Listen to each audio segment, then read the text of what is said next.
Hello. First of all, thanks for your patience with humans. I really appreciate it. Oh, you are the reason for expansion. We don't have to feel patience for you. You are the source of the expansion of the universe. It's not about patience. You are exploring the contrast and honing out of it the evolution of all species. It's a wonderful thing that's happening here. I still think you do a good job, so thanks. My question, and I had a heap of them, but I've only really distilled it down to one because of what I've learnt today, is a lot of people have spoken about, oh, I get it, I suddenly get it. How do I spend more time in staying in, I get it?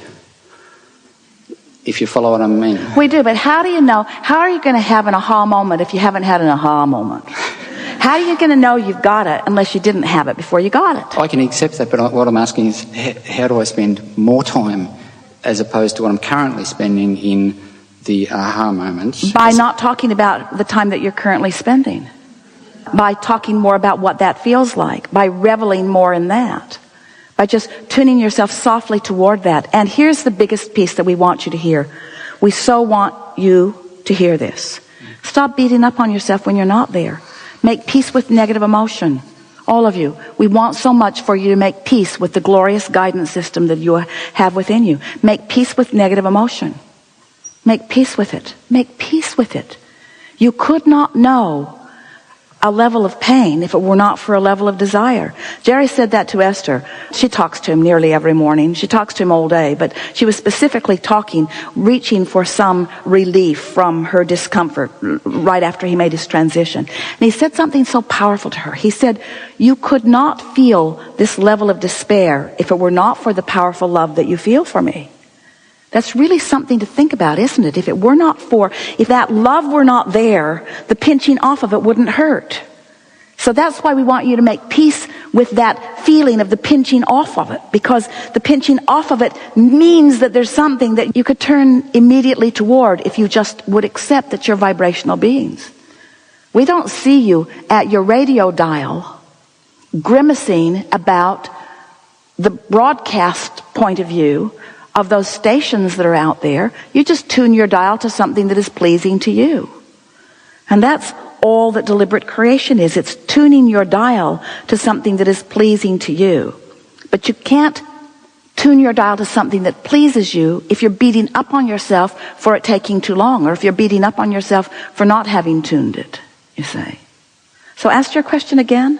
How can I what? How can I hold myself always in alignment? You can't. How can I never feel negative emotion? You can't. We're putting words in your mouth based upon your vibration. But what were the words of your question? How can I spend more time in getting it? As in, people come up on the stage and say, yeah, I really get it. You know, that's like saying, how can I get more answers? And you know what the answer to that is? Ask more questions. Ooh, didn't see that coming. I like the answer part. I don't like the question part. And we say, that's what you signed on for when you decided to come into this contrasting environment. You knew that without exposure to life that would pose the question within you, there could not be that expanding answer. So this is specifically for you. You're really going to like this. And if you don't, we like it enough for both of us. So here you are. You were source energy. Part of you came into this body, splat, here you are. And you're exploring the variety. And you're knowing what you don't want, seeing plenty of it, which causes you to know what you do want, seeing plenty of that too. So you're launching these rockets. And you knew what you didn't want, which caused you to launch a rocket. But this rocket of what you do want, it's not very vivid for you because it just burst out of this contrasting experience. And it's not your habit of thought. This is. Knowing what you don't want in this example is more your habit of thought. So this rocket came, but it's a freak. It was born out of the contrast. And as you launched it, we saw it coming.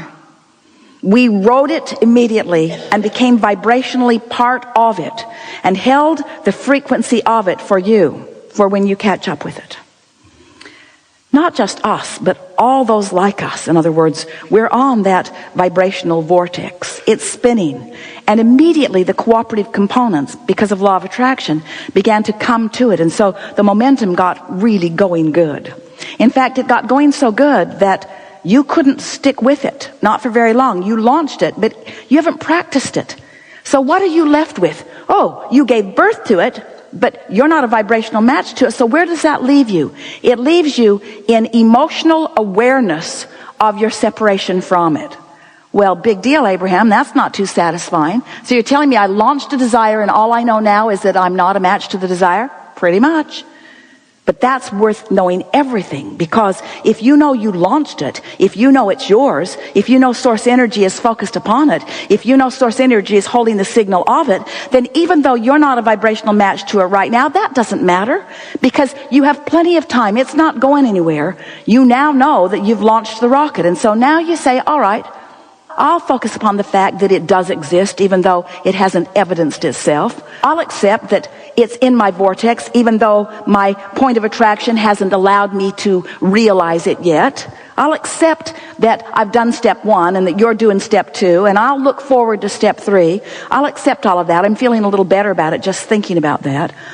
Feeling better about not having the manifestation of it. In fact, maybe even feeling a little eager about it. So now you're talking in general enough terms that you are no longer a vibrational mismatch to it.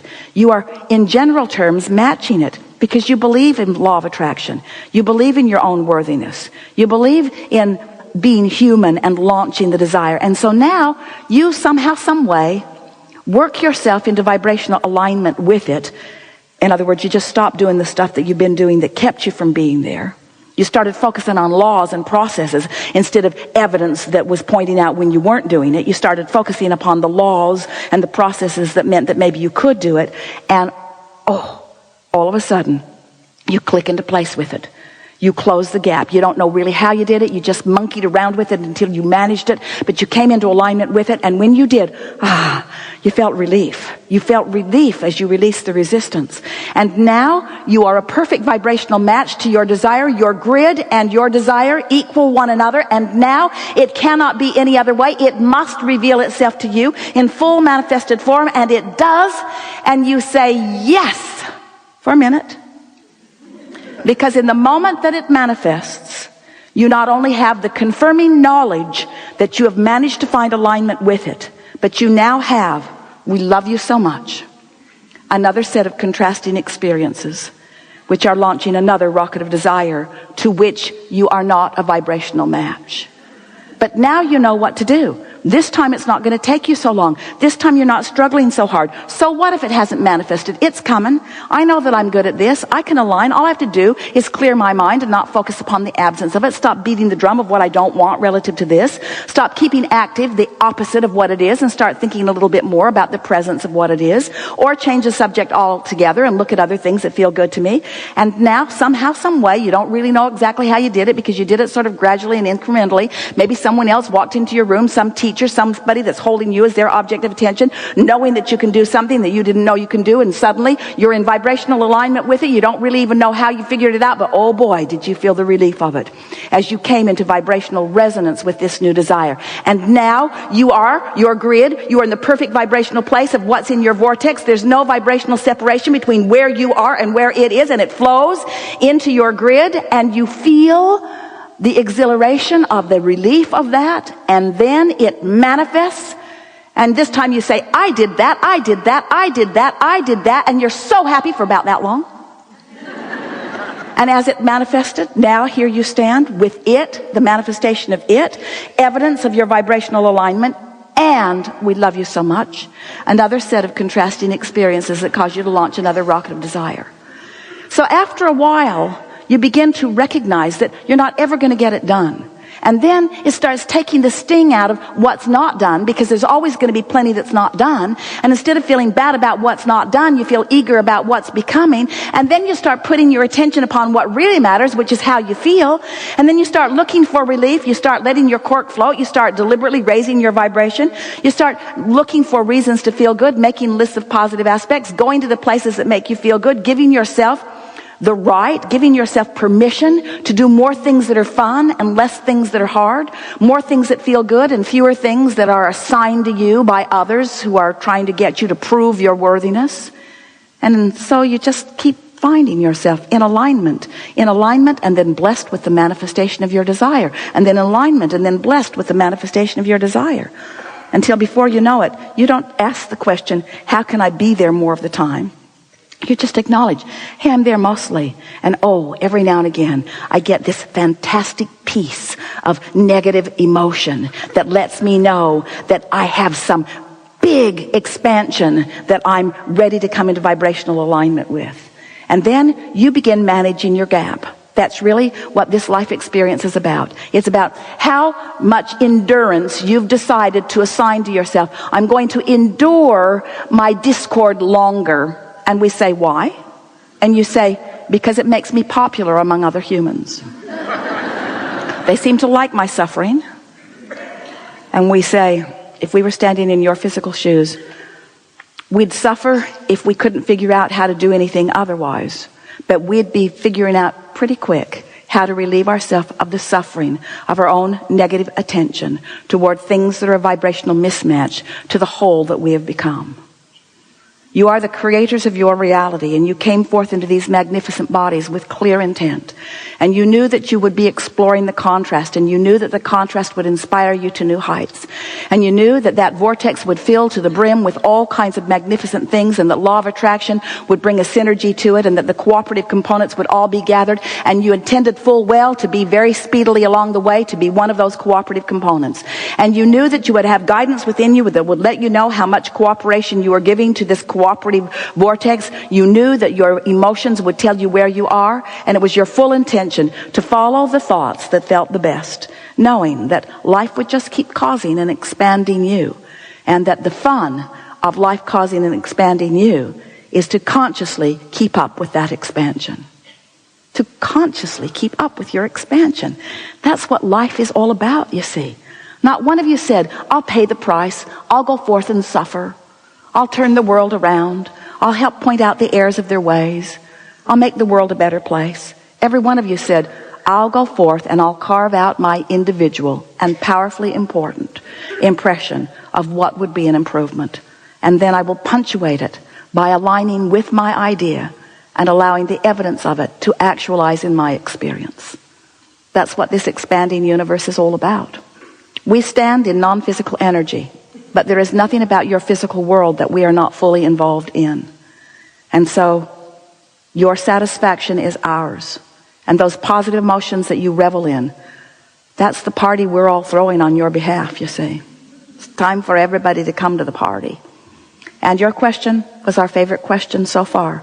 How can I be at the party more? How can I be there more?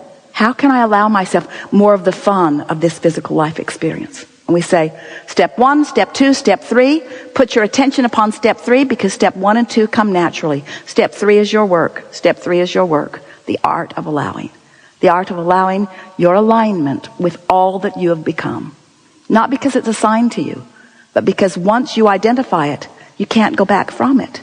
You can't expand to a new place and ever feel the satisfaction that is yours to feel unless you stay up to speed with the new space that you have carved out, you see. There is great love here for you. This has been an exhilarating gathering. You come with intensity. There's a lot that you want to know. You come with vibrational balance. There's a lot that you already do know. You come with a vortex full of magnificent things. And you came with a readiness to come into resonance with that which you are. We are exhilarated about what you're about to discover about who you are in the days that follow this gathering. There is great love here for you. And as always, we remain stubbornly and blissfully in your vortex.